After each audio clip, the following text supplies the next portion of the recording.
Hello साथियों, मैं मीनाक्षी शुक्ला एक बार पुनः आप सभी का स्वागत करती हूँ आपके अपने प्लेटफॉर्म टारगेट विद केसीएच में। तो साथियों, जैसा कि आपको पता है, समय हो चुका है, 1 बज चुके हैं और हम आपके सामने उपस्थित हैं एक नई क्लास के साथ, संस्कृत इंपॉर्टेंट टेस्ट सीरीज के साथ।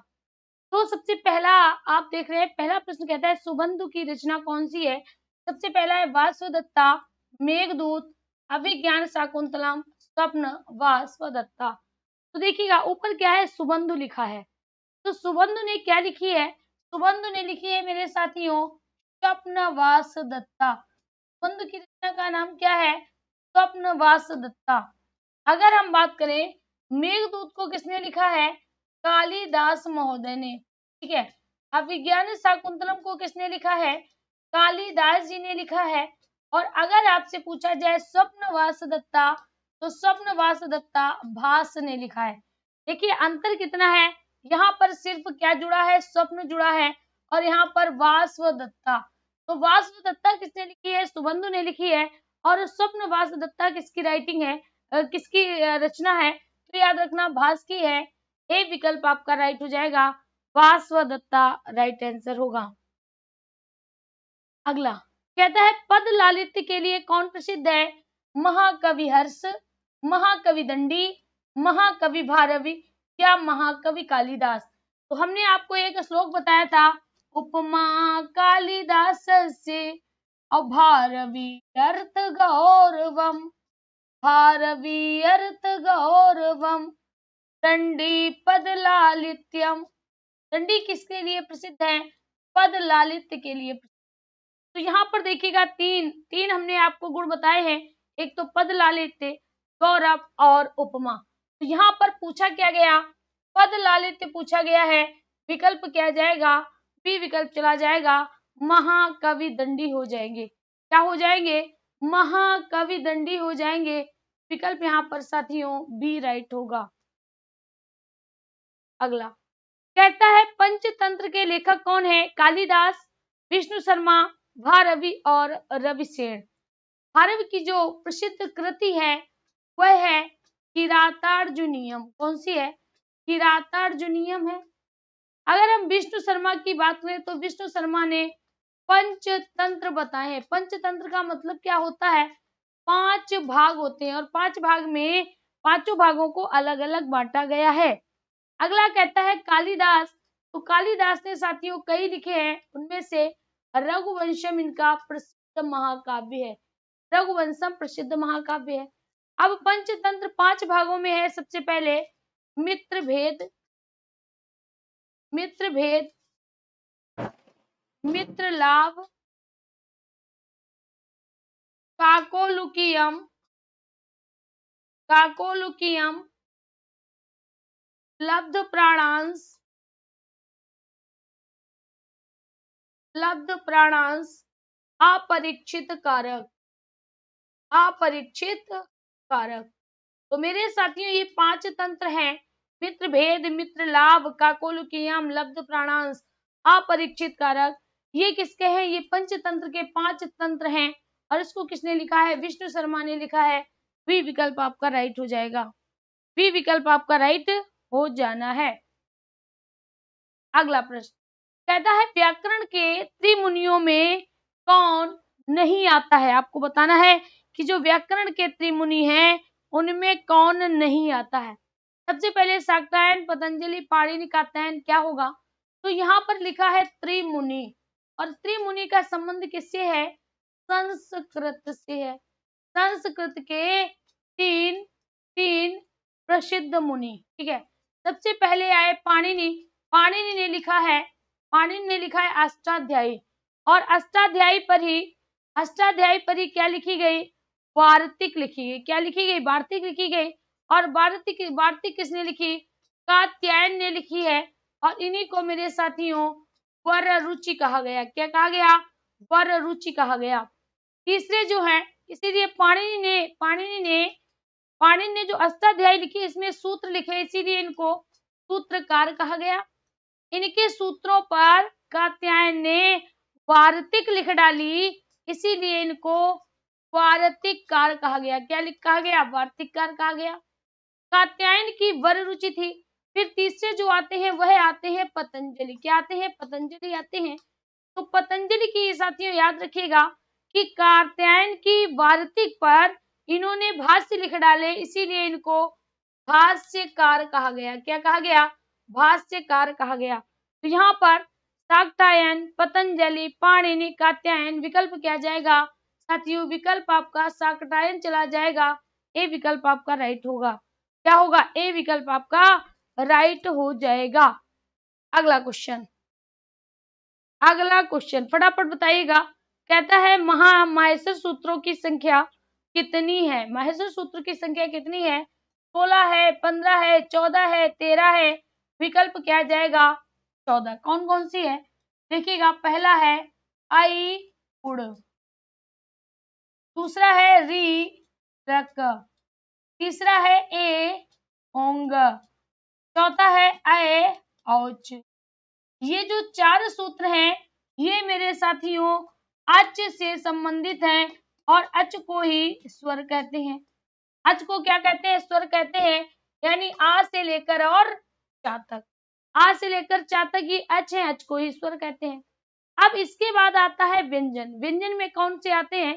देखिएगा, ए ओच के बाद ह य व र ट, फिर इसके बाद ला ड़, फिर इसके बाद या मा गा ड़ ना म, फिर इसके बाद झा भा घ, फिर इसके बाद घा ड़ धा ध, फिर इसके बाद जा प गा ड़ धा ध, फिर इसके बाद खा पा छा था था चा ट ता ब, फिर इसके बाद का पा य, फिर इसके बाद चा का ता ट, फिर इसके बाद हा ल।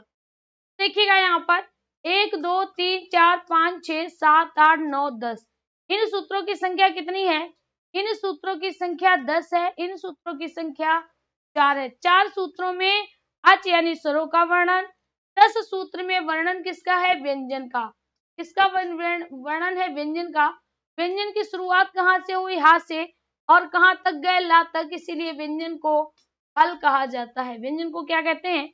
हल कहते हैं। विकल्प हमारा क्या जाएगा? सी चला जाना है। विकल्प क्या जाएगा? सी चला जाएगा। आगे बढ़ते हैं, अगला क्वेश्चन कहता है काव्य प्रकाश पुस्तक के लेखक कौन है? आचार्य कुंतक, आनंद वर्धन, आचार्य मम्मट, दर्श। विकल्प क्या जाएगा? सी चला जाएगा, आचार्य मम्मट। आचार्य मम्मट ने काव्य प्रकाश क्या लिखी है? काव्य प्रकाश लिखी है। और काव्य प्रकाश में काव्य के महत्व पर, काव्य के महत्व पर चर्चा की है। इन्होंने बताया है किस तरह की रचनाएं काव्य कहलाती हैं, क्या किसकी कमी हो जाए जो काव्य हमारा अर्थ पूरा नहीं रखता है। विकल्प आपका क्या जाएगा? सी चला जाएगा, आचार्य मम्मट हो जाना है। क्या हो जाना है? आचार्य मम्मट हो जाना है। अगला क्वेश्चन, अगला क्वेश्चन कहता है किरातार्जुन नियम में सर्ग कितने हैं? 20 है, 19 है, 18 है या 16 है? इसकी बात कर रहा है, बात कह रहा है किरातार्जुन नियम की बात कर रहा है। किरातार्जुन नियम मेरे साथियों इसमें कौन है? किरात है और कौन है? अर्जुन है। यानी किरात के रूप में भगवान शिव और अर्जुन का वर्णन है। क्या है? और अर्जुन का वर्णन है किरातार्जुनीयम में। अब किरातार्जुनीयम लिखा किसने था? किरातार्जुनीयम साथियों भारवी ने लिखा है और इसमें 18 सर्ग हैं। फिर कितने सर्ग हैं? 18 सर्ग हैं। विकल्प आपका क्या जाना है? सी चला जाएगा। विकल्प क्या जाएगा? सी चला जाएगा। अगला प्रश्न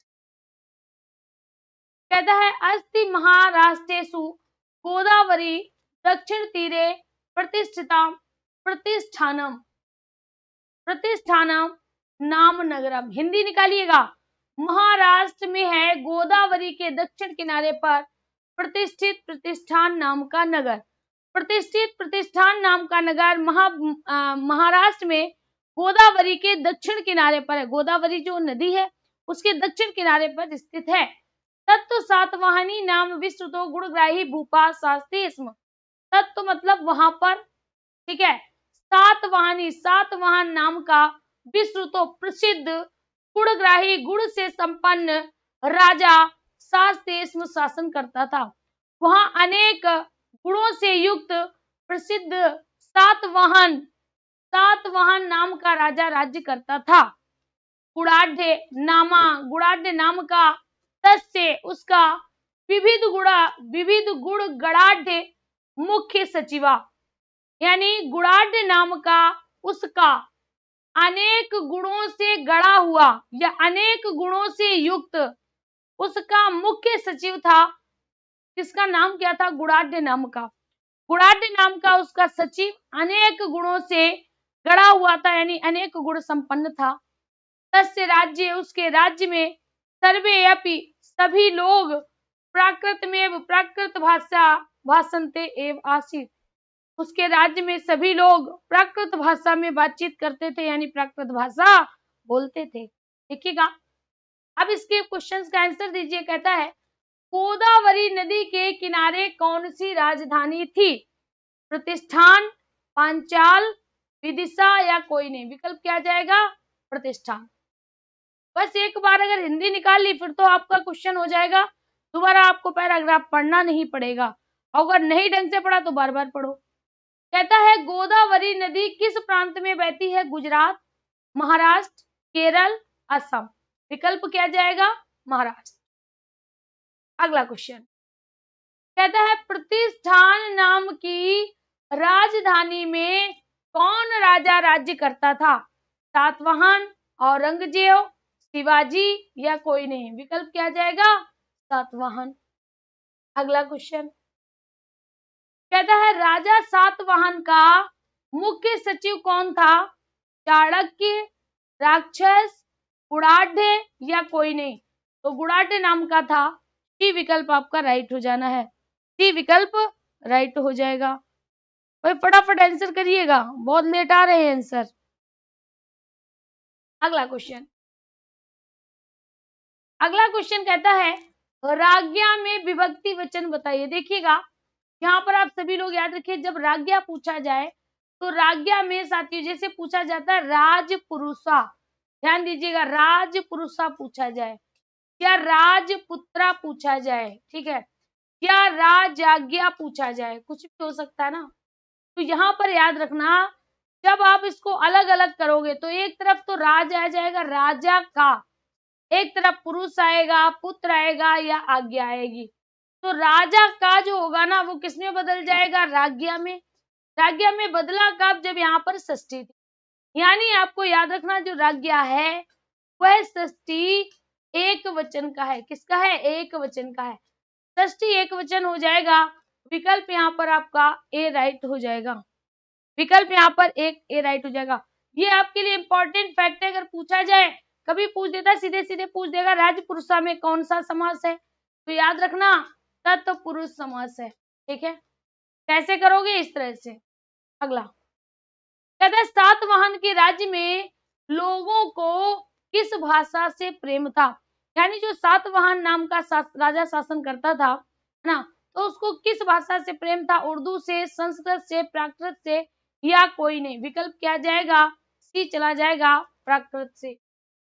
अगला कहता है भाषंते में पुरुष और वचन बताइए। तो देखिएगा साथियों, जब प्रथम पुरुष चलेगा तो कहता है भाषते, भाषते, प्रथम पुरुष, भाषेते, भाषते, भाषेते, भाषन्ते, यानी प्रथम पुरुष एक वचन, प्रथम पुरुष द्विवचन, प्रथम पुरुष बहुवचन। तो यहाँ पर तीनों में क्या है? प्रथम पुरुष है तो एक वचन होगा तो क्या हो जाएगा? भाषते हो जाएगा। द्विवचन भाषते, भाषेते, और बहुवचन में क्या हो जाएगा? भाषन्ते हो जाएगा। तो भाषन्ते में कौन सा पुरुष हो जाएगा? प्रथम पुरुष बहुवचन। क्या हो जाएगा? प्रथम पुरुष बहुवचन हो जाएगा। ए विकल्प आपका राइट हो जाना है। ए विकल्प आपका राइट हो जाएगा। अगला क्वेश्चन कहता है तस्य राज्ये, तस्य मतलब उसके, तस्य मतलब क्या हो जाएगा? उसके हो जाएगा, ठीक है। और कहता है राज्य, राज्य मतलब राज्य, राज्य मतलब राज्य। सर्वे अपि, सभी जनः, सभी लोग। कहते हैं यहाँ विशेष से, आपको विशेष से बताना है। विशेष से कौन है? राजा है, अधिकारी है, सचिवों है, या राज्य है? जल्दी से बताइएगा। तो यहाँ पर कहता है तस्य राज्य, तस्य राज्य, तस्य राज्य का मतलब होगा उसके राज्य में। तस्य राज्य का मतलब क्या होगा? उसके राज्य में, उसके राज्य में। तो यहाँ पर साथियों जो उसके है, उसके क्या हो जाएगा? विशेषण हो जाएगा। जो राज्य है वह क्या हो जाएगा? विशेष से हो जाएगा। वैसे यहाँ पर उसके में सर्वनाम है, लेकिन जब सर्वनाम के जस्ट पीछे संज्ञा लगी हो, जब सर्वनाम के जस्ट पीछे संज्ञा लगी हो तो ये सर्वनाम के रूप में विशेषण हो जाता है। क्या हो जाए? सॉरी, सर्वनाम के रूप में विशेषण हो जाएगा। अगर ये विशेषण होगा तो यह विशेष से हो जाएगा, अगर ये विशेषण होगा तो यह विशेष से हो जाएगा। विकल्प आपका क्या जाएगा? डी विकल्प चला जाएगा, डी विकल्प आपका राइट हो जाएगा।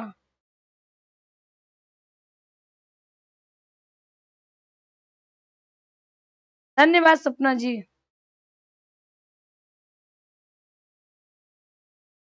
चलिए अगला क्वेश्चन, अगला क्वेश्चन क्या कहता है?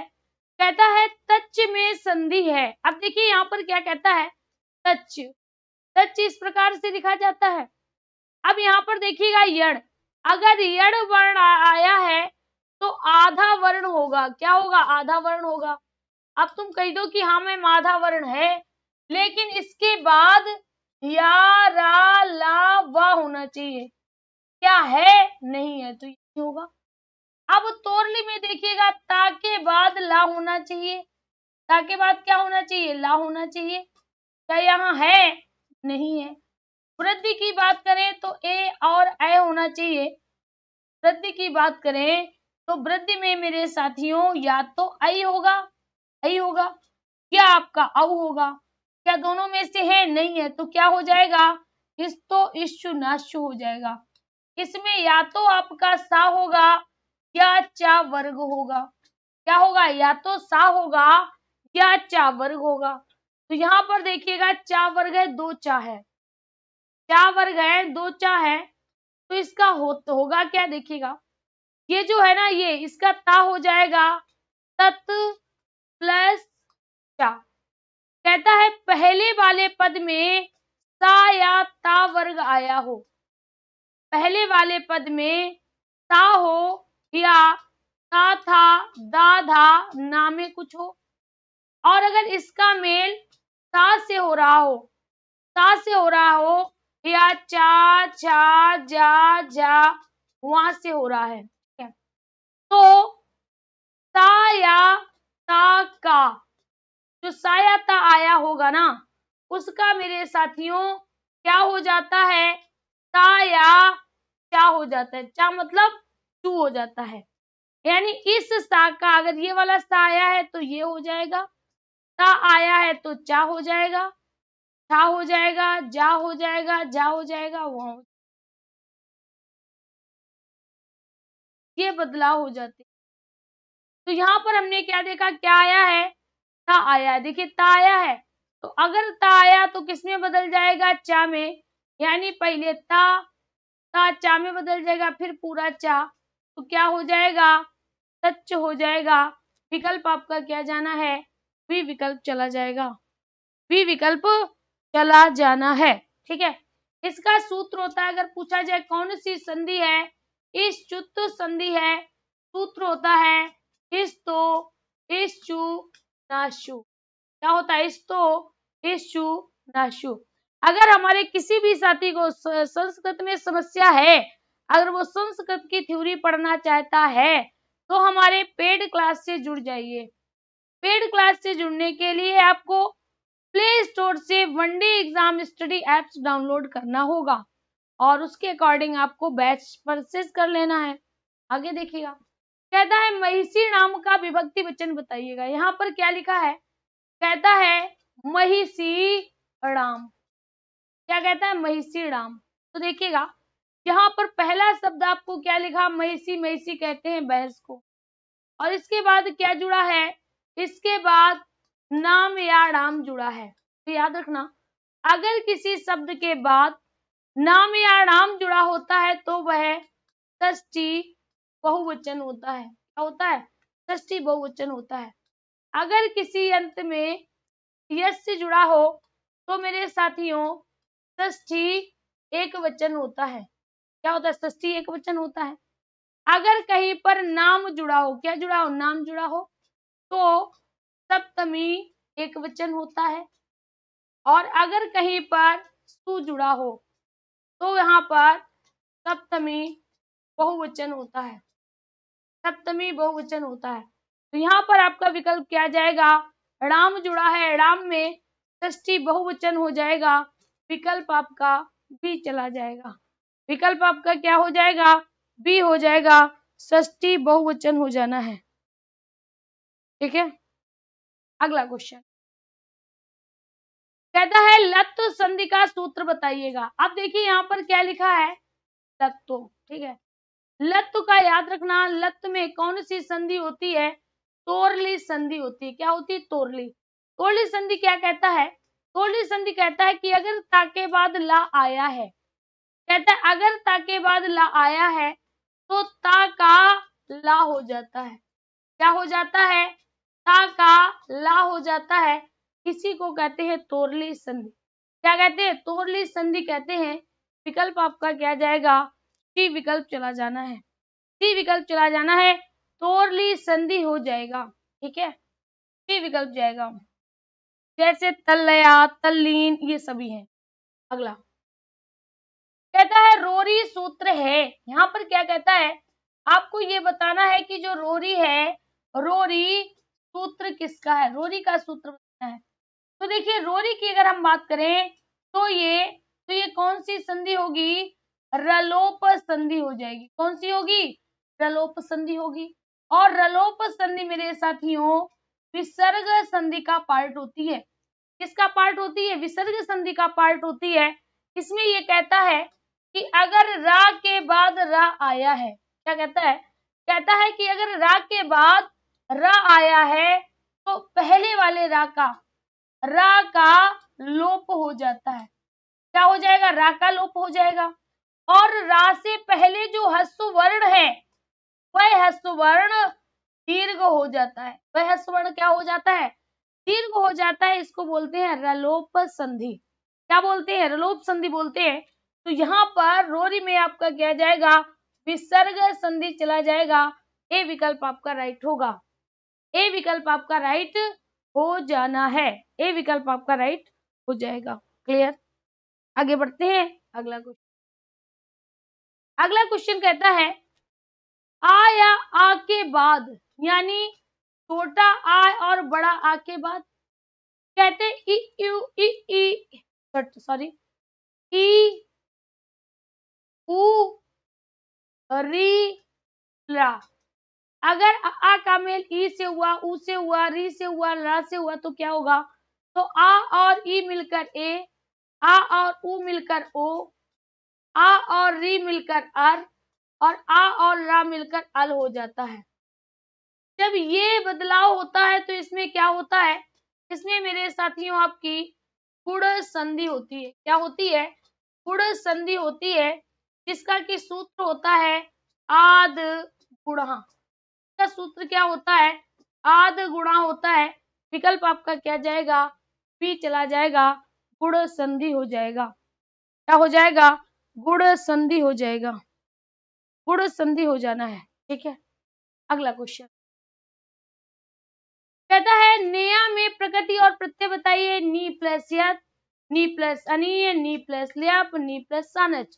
तो मेरे साथियों जैसे आपने देखा नेया, ठीक है, अब नी तो सभी में है, इसका मतलब नी तो यहाँ पर हुआ होगा, है ना।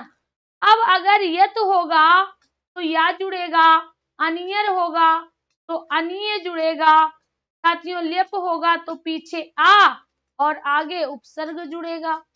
और अगर सानच होगा तो क्या जुड़ेगा, मन जुड़ेगा, तो नी के साथ यत हो जाएगा, तो वो क्या बनेगा, नेया बनेगा। यत प्रत्यय का सूत्र क्या होता है, कहता है अचोयत। क्या कहता है, अचोयत। यानी अचोयत का मतलब होता है कि यत प्रत्यय सिर्फ उसमें जुड़ते हैं, किसमें, कि जिन क्रियाओं के अंत में, जिन क्रियाओं के अंत में, जिन क्रियाओं के अंत में स्वर होता है, जिन क्रियाओं के अंत में स्वर होता है उन्हीं के अंत में जुड़ता है यत प्रत्यय। तो यहाँ पर आपका विकल्प क्या जाएगा, विकल्प आपका ए चला जाना है। विकल्प क्या हो जाएगा, ए हो जाएगा। क्लियर। चलिए आगे बढ़ते हैं, अगला क्वेश्चन। अगला क्या कहता है, कहता है गम में तुमुन इत्यत्र किम समीचीनम, यानी गम में अगर गम धातु में तुमुन प्रत्यय जोड़ दिया जाए, क्या जोड़ा जाए, तुमुन प्रत्यय जोड़ दिया जाए, तो बनने वाला शब्द क्या होगा। अब देखिएगा, जब हम तुमुन जोड़ेंगे तो शेष क्या रहेगा, तुम। क्या रहेगा, तुम। अब भैया गम में अगर तुम जोड़ दिया जाए तो यहाँ पर क्या हो जाएगा, गंतुम हो जाएगा, जिसका अर्थ क्या होगा, जाकर या जाके। क्या हो जाएगा, जाकर या जाके हो जाएगा। यानी हम कह सकते हैं तुमुन धातु से, तुमुन धातु से गंतुम, गंतुम मतलब जाने के लिए या जाकर, तो यहाँ पर हम कह सकते हैं कि इसमें क्या लगा, इसमें तुम, कम धन तुम शेष रह गया। क्या शेष रह गया, तुम शेष रह गया। ए विकल्प आपका राइट हो जाएगा, ए विकल्प आपका राइट हो जाएगा। अगला क्वेश्चन कहता है इचु ये शानाम रिक्त स्थान की पूर्ति करिएगा। सीधे सीधे आपसे पूछा गया इचु ये शानाम रिक्त स्थान की पूर्ति करिए, यानी आगे का भाग छूटा हुआ है। कहता है ओष्ठा, तालु, कंठा, मूर्धा। तो मेरे साथियों यहाँ पर लिखा है इचु य चा नाम, क्या हो जाना है, नाम तालु।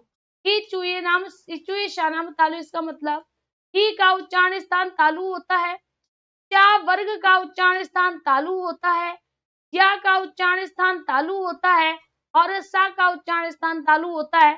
तो यहाँ पर आपका विकल्प क्या जाएगा, बी चला जाएगा। क्या जाएगा, बी चला जाना है, बी विकल्प हो जाएगा। अगला क्वेश्चन कहता है अंतःस्थ वर्णों का अभ्यांतर प्रयत्न होता है।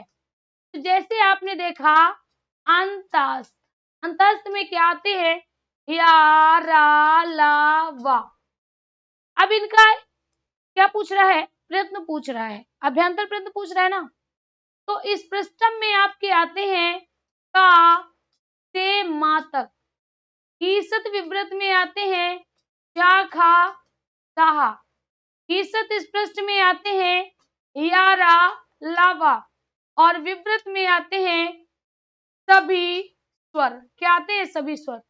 अंतस्थ पूछा है, अंतस्थ में यारा, लावा आते हैं, विकल्प क्या जाएगा, सी चला जाएगा। ईसत इस पृष्ठ में चार वर्ण आते हैं और चारों के चारों वर्ण अंतस्थ होते हैं। अगला, अगला कहता है बाह्य प्रयत्न के अंतर्गत नहीं आता है, यानी यहाँ पर पूछ रहा है कि जो बाह्य प्रयत्न होता है उसके अंतर्गत क्या नहीं आता है। सबसे पहला स्पृष्ट, नाद, विवार और संवार। तो अभी देखिएगा, अभी हमने आपको कहा था कि ये क्या है, अभ्यांतर प्रयत्न। अभ्यांतर प्रयत्न में हमने क्या पढ़ा, स्पृष्ट पढ़ा। अब यहाँ पर क्या कहता है, कहता है बाह्य प्रयत्न के अंतर्गत नहीं आता है।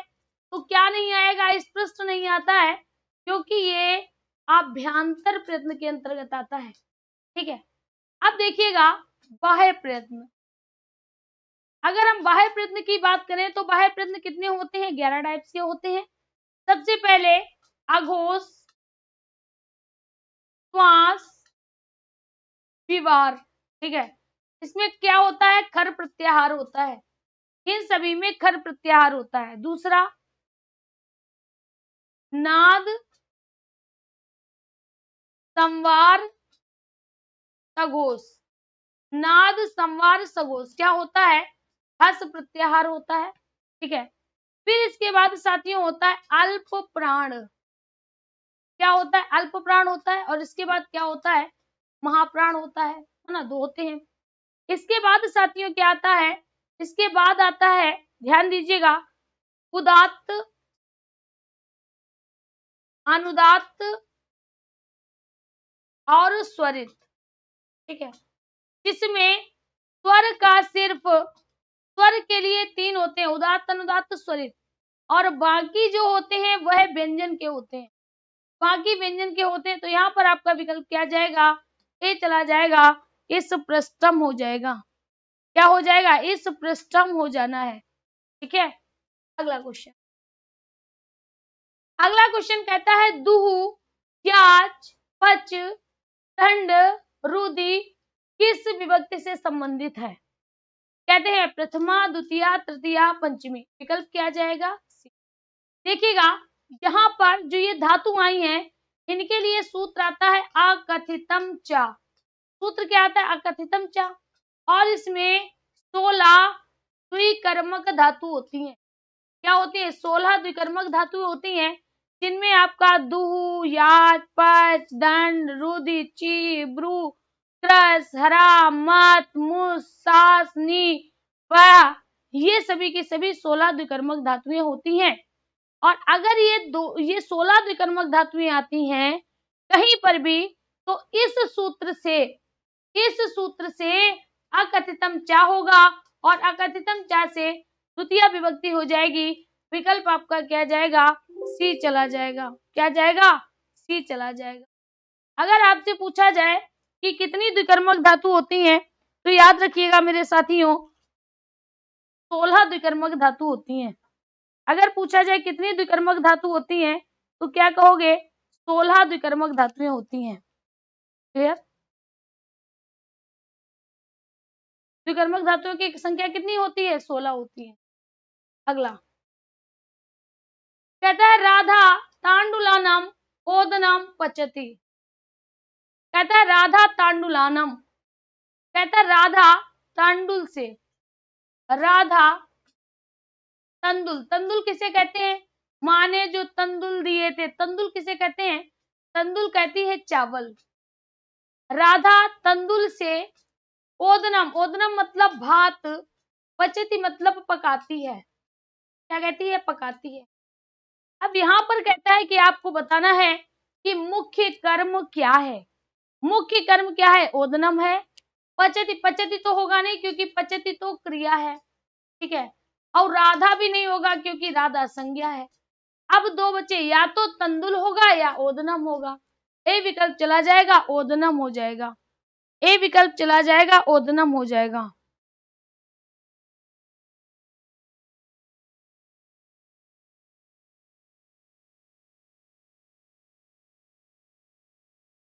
दीक्षा राजपूत यहाँ सभी को आती है, यहाँ सभी को संस्कृत की ओलम आती है। जो लोग पढ़ रहे हैं ना, तो भाई हमसे बस एक स्टेप पीछे, बाकी सब हमको पीछे छोड़ने पे खड़े हैं। कहता है पिक बंधु किस शब्द का पर्यायवाची है। यहाँ पर क्या कहता है, पिक बंधु। अब पिक, पिक किसे कहते हैं, पिक कहते हैं कोयल। अब बंधु का मतलब क्या होता है, बंधु का मतलब होता है भाई। कोयल का भाई किसे कहते हैं, निशाकर, चंद्रमा को, आंख को, अंबर को या आम्र को। ए हो जाएगा। आम्र को रसाल कहते हैं, आम्र को फलों का राजा कहते हैं, फलों का राजा कहते हैं, है ना। और आम्र को ही साथियों पिक बंधु कहा जाता है। ए विकल्प आपका राइट हो जाएगा। ए विकल्प आपका राइट हो जाना है।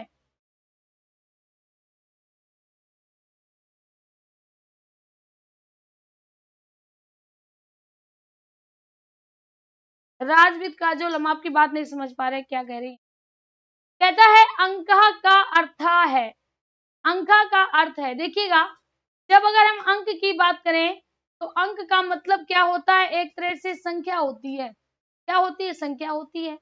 यहाँ पर पूछ रहे हैं अंक का मतलब क्या होता है, नाटक, उपवन, नेत्र। तो दूसरा, दूसरा अंक का मतलब क्या होता है, अंक का मतलब होता है गोद। क्या होता है, गोद, गोंद लिख दिया। अंक का मतलब क्या होता है, गोंद, गोद होता है। अगला, अगला कहता है बागार्थ विव संप्रक्त। तो कई बार इस हमने क्वेश्चन को कराया है।